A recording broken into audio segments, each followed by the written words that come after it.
Welcome everyone. I actually have been talking to Lynn. It's interesting because we were just talking about our faith and everything and our relationship with God, with Jesus, and we connected because of that. That's a whole nother story. I just wanted to share this mainly because she is out in Australia and she runs a VA agency. So I know I have a lot of drop shippers. I have a lot of social media marketers. A lot of you guys are looking to scale your business. This is where Lynn comes in to help you build that. And she's doing it for a good cause. She's helping a lot of people out in the Philippines, getting people jobs and helping them. So it's more than just business. She's created a pretty big business. I know she's doing well over 7 figures or so. So she's got some information. Okay. She's got some knowledge. Don't let that smile, fool you guys. And she's also doing like some projects. I think your last project was that charity project. Like it's called the Love Project, right? Yeah, Like yeah. It's an ongoing project. Yeah, we kind of feed the people who are living in extreme poverty up in the mountains where no one wants to go up there. And then we also then provide some computer trainings to disadvantaged kids, orphan kids in the Philippines as well. Wow. Your Amen. people, right? Philippines. Yeah, you're Yeah, Filipino. that's us. And like that's why my heart's right here. Like they're always Yeah. looking. And people always ask me, Lynn, you're Vietnamese. Why aren't you helping Vietnamese people? I'm like, hey, we're all one people, right? There's no title, there's no labels. We are all, Wow. one. So that's why I'm helping, because I can. Yeah. Amen. So let me ask you, like, starting off, I know you said you started over a decade ago. I mean, just in a nutshell, you want to just share a little bit about what Yeah. you do and who your ideal client is? Like who Yeah, do you sure. Well, to start with, I was an e-commerce store entrepreneur in the first place. So that was my first business. So I know what it's like to kind of set up a store, set up a product and sell online. And I quickly realized that I had to learn a lot about digital marketing. And so I was learning how to get my website up, how to get SEO done. But of course, I didn't know how to do it myself. So I started to outsource. Of course, I also didn't know I could use people from the overseas that are cheaper. So I started with Australian companies, but with limited funding, all my money went out the door and I still didn't get what I wanted. So you know what, when it comes to outsourcing or getting someone else to do, you just need to know what the hell you're doing, because even if you hired someone local, you could still waste your money and time. But yeah, then I quickly learned that you could get it done from overseas. And I made a lot of mistakes, like most entrepreneurs out there, just picking the cheapest person and, they said they can do it, and I gave it to them. And so I kind of, just learned a lot about outsourcing from doing it, building up my own e-commerce store. But later when I didn't really like e-commerce, or I didn't like putting on nail polish all the time. It wasn't my passion. I then thought, what am I going to do next? And, it's always in the blessing of whatever you did before. So I didn't realize that I all of a sudden learned a lot about digital marketing. I also learned a lot about outsourcing. And so business owners said, can you help me with my web projects and my marketing? And so that's kind of how I started my first agency 10 years ago, straight after the e-commerce store. And but then after doing a few years of project managing, so that they give me the job, I project manage, I was like, why don't I just make it even cheaper for the clients, like being able to work directly with the outsourced people, the people from overseas, and have them working directly, and it will be cheaper for them. They'll have someone dedicated they can count on all the time, just like how I was able to build that team. And so that's how Outsourcing Angel got started. Outsourcing angels. Yeah. I love that. I love that so much. Everything comes around full circle. I mean, you got the angels there. Angel, yeah. And you know what was interesting? I created the logo way before before I really thought about the word, the love, because I later on kind of found my value. And we had a wing in our logo because it's an angel, but when you flip it around, it's a heart, and it was kind of like all meant to be. You just feel like the position of everything was just meant to be. But I forgot to answer your other question, who's our target audience. So who's your ideal audience? I mean, we help companies that are in the growth stage, because look, if you're kind of new startup and you kind of still budget conscious, then you might want to go and find someone Fiverr and Upwork, and you're willing to kind of go through you have more time, right? So then you can actually try to do it yourself. But once you get into the growth stage, which is who we help, they don't have time to like deal with trying to find the best people, how to work with them and how to do this. So we try to do everything for them. And so we don't just recruit. At the end of the day, when you're dealing with teams and people, it's really about how do you actually keep them engage? How do you actually, most companies who are in the growth stage is, how do I make sure that I hire this person and train them and they're going to stay with me? That's the question. Right. And Right. so, Right. Right. yeah, so as our company, we do a lot of company activities and fun things so that we could keep the VAs engaged for you, because you could be Wow. busy running your business and don't Yeah. forget about the culture of your team, but we're there to provide that support as well. So in terms of which industry, any industry, but Mhm. our niche is that our VAs are marketing experts or marketing niche. I love it. I love it. Yeah. So as far as like all that, because it seems like you got a pretty big operation going on with multiple clients. You're either helping the VA. So there's a lot going on. I mean, what my biggest question is, how did you build this system? Like in a nutshell, I know you talked a lot about your community and building a good, like a solid, like solid experience for everybody, right? But how are you keeping like a good system without it breaking? Yeah. So it's really, you always scale. That's why I like to grow organically. You know, it's not like I went out there and go, I'm going to just go and get investors and put all this money and hire like 1,000 people or whatever, right? I really Right. kind of grew steady over the years. And, you know, every time I got busy, I looked at my tasks and go, okay, what am I doing that I shouldn't be doing? And I want to do more of that. Then I make sure the next person takes over those tasks. Then I'm always creating process and system along the way. Don't Wow. just, you know, don't spend years and years of just keeping everything in your head and all your key stuff, having it Mhm. all in their head. It's really about always growing slowly, organically, creating systems and process along the way, doing it well. Whatever you're doing, do it well before you go and do other things. And of course, we embrace technology. You know, we use Slack. We're always looking at efficiency. And if we're Mhm. doing meetings, we're always questioning, should we do once a week, or should we do once a fortnight? Wow. So always Right. Right. question, you know, the efficiency, and can you do it better or can you do it faster? And so that's how we're able to scale. And my next thing is always put people first. It's never about Yeah. the profit. You know, if we have a client that is, you know, really creating such tension, working with them, we rather let them go and say you're not suited than it is to really damage the culture. Likewise, you know, when we're hiring, we have our values, our principles. So having all that, the team respects that, the team knows that what we stand for. And so a lot of times they make decisions for us, and they're always helpful. And, you know, during the COVID, everyone kind of like, all right, team, let's get together. And it just felt like an army that was just willing to fight the battle together.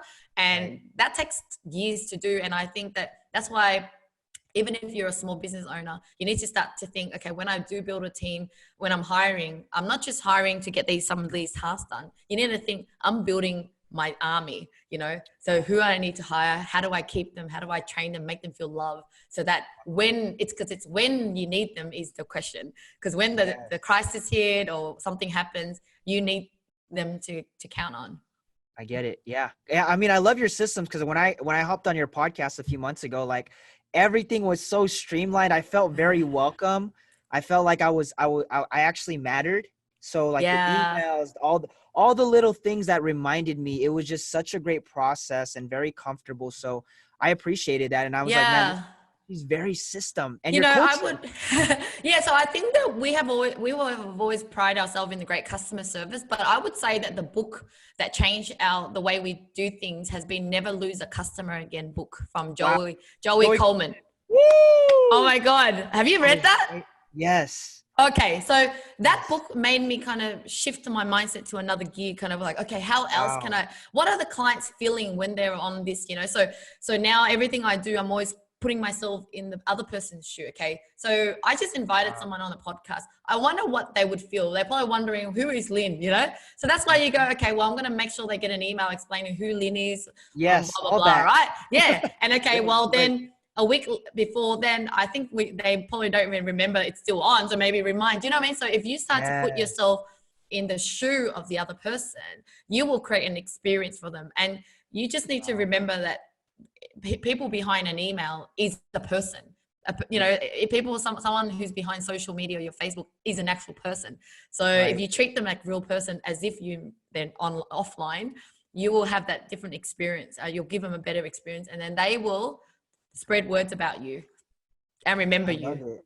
I love it. Yeah, Geez, yeah, that book is great. And I keep going back to it because, you know, it is, especially if you're I'm like building like a digital product. So the customer experience is so key right now with that type of mindset. Okay. Yeah. So I was thinking like, what are some questions I could ask? I mean, one of them was definitely going to be like how you've been getting clients through your VA agency. Like what's like been a methodology that's working for you? And then obviously recently you've been talking about LinkedIn. I think sharing some strategy you've been doing on that would be cool. Yeah. So I think the best strategies that's been really working for me in the last year or two is being content, video content. But then using those platforms like YouTube and LinkedIn is really just a way to repurpose everything. Because the thing about YouTube, as you know, is like it's evergreen, right? You produce it, and when people are keyword researching you, then they'll find my video, and so they go on that video and they learn more about me. But I cut those videos into little snippets and I use it as content for LinkedIn. I And see so, that. right. I And so see that. it Yeah. doesn't take long. And so you just cut about 2 minutes and you do it LinkedIn. And there's just so many resources that we have internally that I took for granted. And I didn't realize that people want to see that. So for example, Mm, how do you actually communicate with your team on Slack? How do you do little hacks, and every little hacks and productivity tips that I have, that I just do it naturally. I've decided I'm just going to capture it in a Zoom, like even like a screencast video. Sometimes I mhm. write a post. Sometimes I've balanced it with some photo. So, you know, Instagram, it's all really about nice photos and not, right? So sometimes I use that photo in there. But let's just say I have unlimited amount of content that I can really share. I mean, when people are starting out with content, they're like, I don't know what content to share. But after you do it for a while, you actually Mm, have too much content. You actually like, yeah, you know, so it's a matter of time before you just you're so comfortable and so used to creating content that you have heaps of content. But once you got those content, it's being consistent. So, you know, I'm part of a LinkedIn community, a group from Paul Higgins, who I highly recommend. He's my partner company. What I really love about him is that he doesn't just teach you LinkedIn, but he's actually built a community around it. So you've got other people that are posting at the same time, and we're all scheduling it and supporting each other there. So then you, in a way, holding yourself accountable to post every day. Because here's the thing with social media, they're not consistent. They're like, I'll right. post randomly or whatever. So since I've been kind of consistent every day on LinkedIn and every week on YouTube, this is when the audience starts to notice you more, and they're like, you actually mean business. You're actually professional. You Mm, actually, I appreciate or respect your hard work, or you're always there. If you know what I mean, they start to then yeah. get curious and want to learn more about me. But then, of course, I use my VAs to help outreach, because the thing is, people think that LinkedIn and Facebook is about just posting and posting. No, posting is a way for people to go, oh yeah, I've seen you around. But then when you engage with them, then they'll actually respond. But if you don't have time to actually outreach and go, hey, how's your business going? Or what are you, like building a real connection, which Yeah. you're good at, right? You actually Right. have to build real connection. Yeah. And then people will actually respond to you after they check if you're actually, what do you actually do? And if you, Right. yeah, and checking your content is also that validation, that proof, Yes. Yes. right? So I hope I've answered that. So that's how I've been active on LinkedIn and YouTube. Wow. Wow. That's great. That is great. I have a question. I have another question too, because Yes. where you're at, you have like a foundation, good system. Are you still in the trenches when it comes down to like meetings to lock in these clients? Because it seems like they're bigger clients, you know, that don't have a lot of time and they're just looking to outsource. So are you always on these calls and locking those in? So I have a consultant who, so let's say I'm talking to you to get to know you. That is really Yeah. my job. I just go, hey, I see you. And then you go, you know what? I think I'm interested in your service. Well, that's when you will go through my whole team and my whole system. So I'm actually Wow. not involved so if I go on holidays for the next 3 months, I'm fine because no one needs me. I All right. love And so it. that's the best part. And so my biggest goal, apart from helping to create employment, is also how do I get business owners to really think, how do I remove myself from the business so that I could choose when to work and Oh, how to work, right? And so this is where I'm at, where I don't have to work, but I work because I love it. And I enjoy meeting people anyway. So if I meet you and got to know you, we had a fun chat. Yeah, it's easy to just talk friendly stuff than having to talk about business outsourcing anyway. I don't enjoy that part as much, but then I get to pass you to the team to take you through the discovery call and work out the solution for you. But then again, if I just go, I can't be bothered meeting anyone for the next 3 months, I'm fine, because we also create a marketing system. Of course, there's, Right. our website is SEO'd and Mhm. whatever else. And with the VAs is still the team behind our social media. I'm still kind of active on my own personal LinkedIn and my personal Yeah. Facebook because I like it and I want to. It's me. But Yeah. without me, there is still the company pages that are still very active. Wow. And I feel like that's how a lot of people, they struggle to get, like, I can hit multiple six, but like, I feel like I really got to reach if I'm going to keep using myself to get to that 7-figure mark, right, with my company. And I think a lot of agency owners are at that rate where they're overworking. And, like you said, taking yourself out of the picture, being gone for 3 months, how does that look? And it's really tough. Like, even a mindset for me, it's like, I don't want to leave because things might be on fire. Like, I'm the one that's putting out the fires throughout the day, right? So I think, you've been doing this over a decade. So over time, you slowly kind of push yourself Yeah, so out. I would say that so I was fortunate enough 2 years ago, I hired an operations manager. Now he's a management consultant for KPMG back in the days. And then he tried to start his own VA company too. In a sense, he helped business owners to kind of figure out what they can outsource. And so he was in the business, but then later realized he doesn't like the entrepreneur side. But bringing him on board was such a great investment because he was the one that challenged all of my thinking. So here's the thing. Wow. I definitely always had a team, but I was still caught in the business, meaning like the decisions were still up to me. There was a lot of processes that still, Lynn, can we do that? And when he came in, he was like, Lynn, you need to delegate your decisions now. Not delegating tasks, delegate the decision making. And also stop spoon feeding people. And so my problem was that I was the business owner, and I thought that if there's a problem, I think of a solution, and then I tell my team what to do to fix it. But when he came in, he says, no. If you keep doing that, they're always going to need you. So here's the thing, Lynn. You tell them the problem. You go, tell me the solution. Not only will they be empowered because they're going to come up with the ideas, but from then on, they are going to have their own way of making better decisions because you train them to make decisions. And I was like, oh my God. And so that was the biggest learning lesson for me. So I hired someone else to kind of now teach me what to do. And that is when I think you will be able to really, go to another level. It's because I think it's when I started to hire people smarter than me, than telling me what to do. That was when I went to a next level. Jeez, that kind of shifted my thinking just right now. Like, oh my God, I need to get to this other level. Yeah. So now, I know there's a lot of people that would relate with this. So this is good information. And I know we talked also about your little LinkedIn outreach method. So we're gonna put that here as well. And Lynn, any last things that you want to share? I mean, thank you for just this quick session.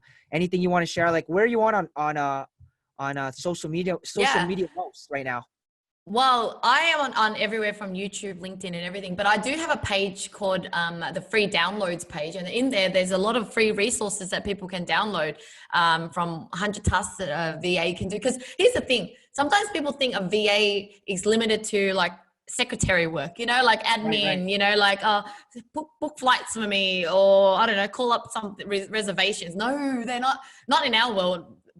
Because remember I said that we niche in marketing. So when it comes to VAs in our company, they can do everything from landing pages, click funnels, and leads and lead generation and everything.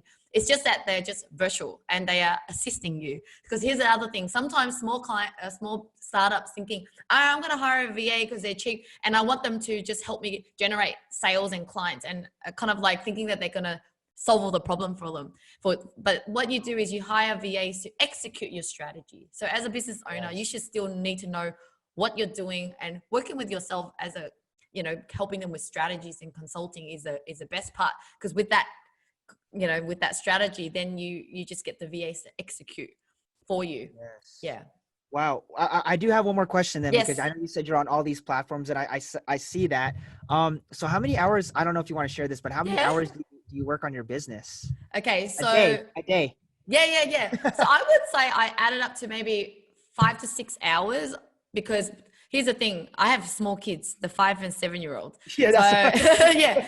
And the thing is, I used to hustle a lot. I used to think business and money was everything, only to now I have a very well balanced life. Cause we all say health and fitness and all that is important, but then yes. we used to just, like, or me personally, I used to go, oh, I'll just do 2-3 days a week. And it used to be kind of just when I feel like I can schedule in, whereas now it's every day. So I wake up at 4 and I'm like exercise and da, da, da.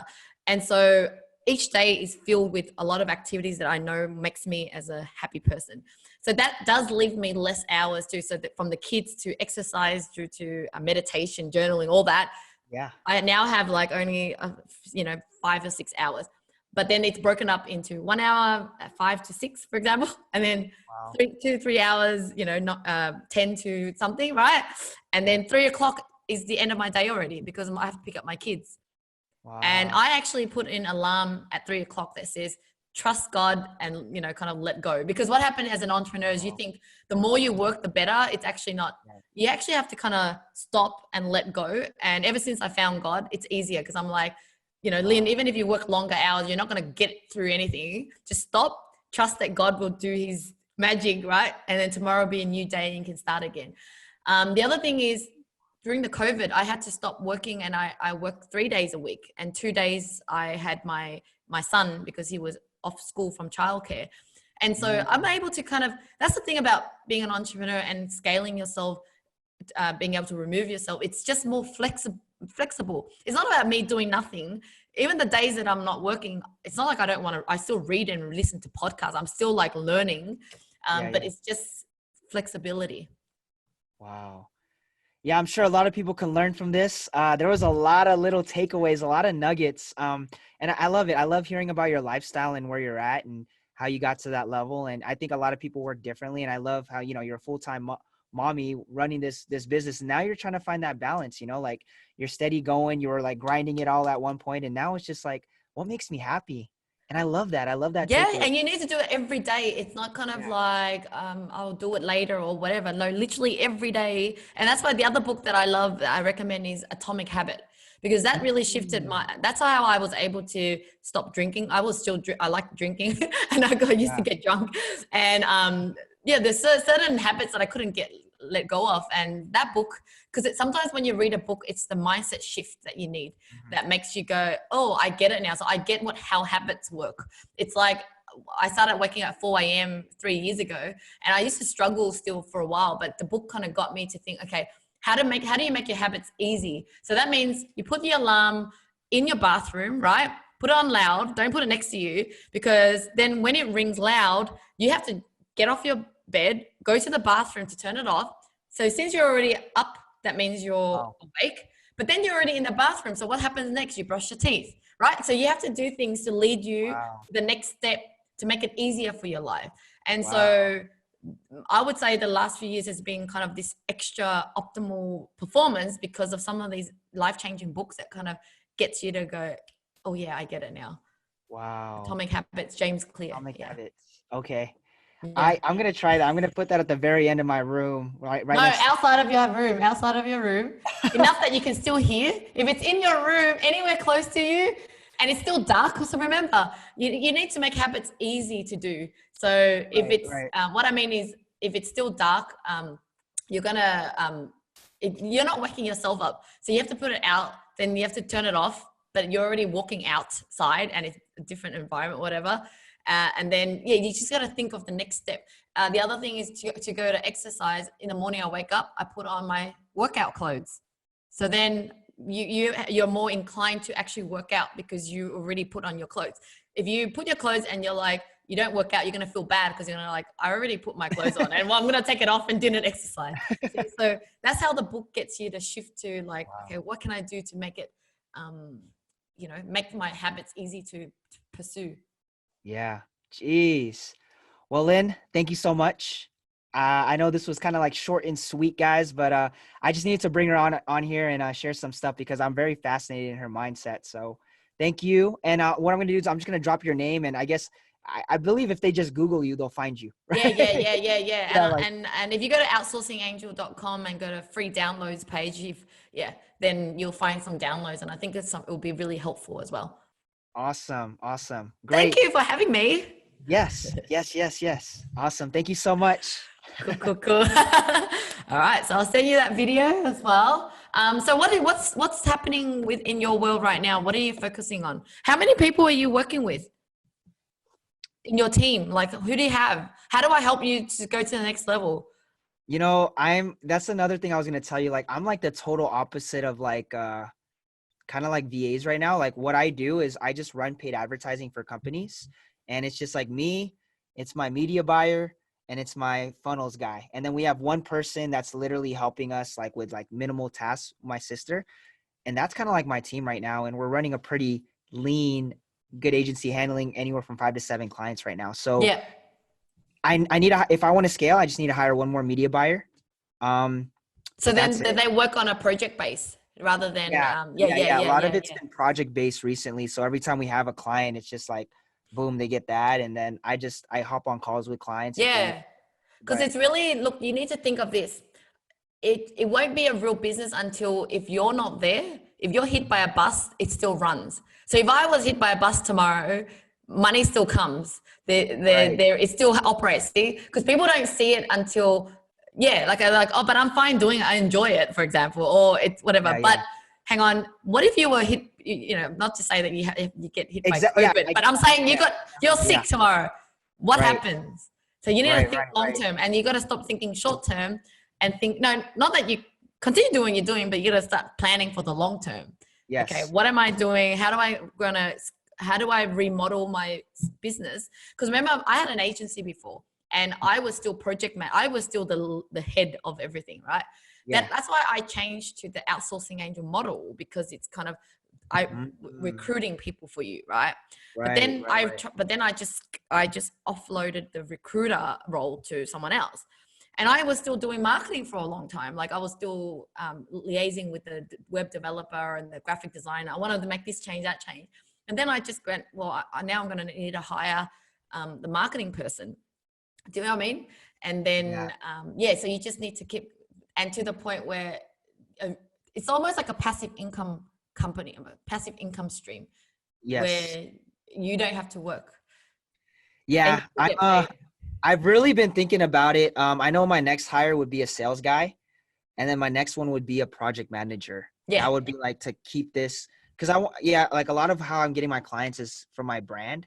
I'm sure Mm. that's how you got a few too. And like I don't have someone to push to a sales guy, and I've been doing that. I just built some Yeah. companies, but I'm really trying to build my company to the point where we have so many case studies and testimonies that it's like you have to work with us at that point. Yeah. And then I have my education company. I have it's a high ticket mastermind teaching coaches and course creators through Facebook groups. Yeah. I have like my other stuff where like I teach Amazon drop shipping, because I do drop shipping stores too right now. And yeah, it's been a lot. And I'm attached to it all. So it is Yeah. crazy. It's crazy right now. I do feel like this on a day, but I'm young, and until maybe I hit 30 in the next 3 years, then I might have to, Look, like you I said, I think, got to start yeah. planning long term. I got Yeah, to yeah, start planning yeah, long yeah. term. And that's the thing, everyone has to go through this journey. It kind of like once you go through it, you feel it, the pain, and then you're like, okay, now I get it. Like, for many years I was like, oh, I don't care. Give me any clients you want. I take on everything. And then after you do it for a long time, then you Yeah. start to feel the pain points, and then you get over it. You know what I mean? So if someone tells you now it's not the right time, it's kind of like, oh, but I'm fine okay, right now. You know what I mean? But I think Yeah. eventually you'll get to that stage, and you'll know. Yeah. And that's what I want. I want my lifestyle to be like that. I'm building this company so then I can be preaching. I can be traveling, and really sharing the gospel, or however God wants to use me. Like that's my first half of the morning is business. And then the other half is just like, I'm here at the church. Which I'm here at one makes you more money, the education or the agency one? the agency. Mm. It's easier, Agency. it's faster because it's kind of they're paying bigger amounts, yeah. Yeah, but Yeah. I've created I just built a new business model for my education company where if I can scale it, that one's gonna be, I'll do less work than my agency and get paid way more. But Mm. there's a lot of pros and cons, so I'm kind of balancing both right now. Yeah. I It's interesting. think the education, yeah, it's more leverage, yeah. There's a lot Yeah. of leverage. Yes. it's getting me more. It's also getting me clients that might be agency clients too. So I'm like, Yeah. And, yeah, and all you need to do is eventually make a revenue share on those. So I have an agency that does Google, like Red and Black. I used to do a lot more, but now I only do some Google ads. But I actually don't do any of it. I have a Australian guy that does it. So as in, I just take 25% for every client I give him. I don't touch it at all. So what I mean is, no, whenever projects that come in, I just take the percentage without doing any work. So you can still make money from offering agency service, but you just need to outsource it, have someone else doing it, if you know what I mean. Yeah. You know what? I need to make a YouTube video on that. It's called drop servicing. Yeah, drop servicing, exactly. And then do the education one more, because it took me 5 years. I had an idea of outsourcing Angel earlier on, but like you, I got caught up with what I was already doing and making money, which was an agency. And then it took me another 3 years later to go, all right, that's it. I better do this one, because I can already see it's more leverage, but I couldn't stop that one because I was caught up in that one. And then this ended up making more money, and I should have done it even earlier, if you know what I mean. So that's the dilemma. It's always. I don't know what to do. Yeah, I just take it day by day. I just gotta trust God. But I like that actually. Maybe I'm at that point where like I'll figure it out in 3 years, just like you did. Yeah. Great chatting with you, and I gotta go and get ready to pick up my daughter. I'll send you the recording, and we'll go. Please. Okay. Thanks, Lynn. I appreciate this. So great. Bye. Bye.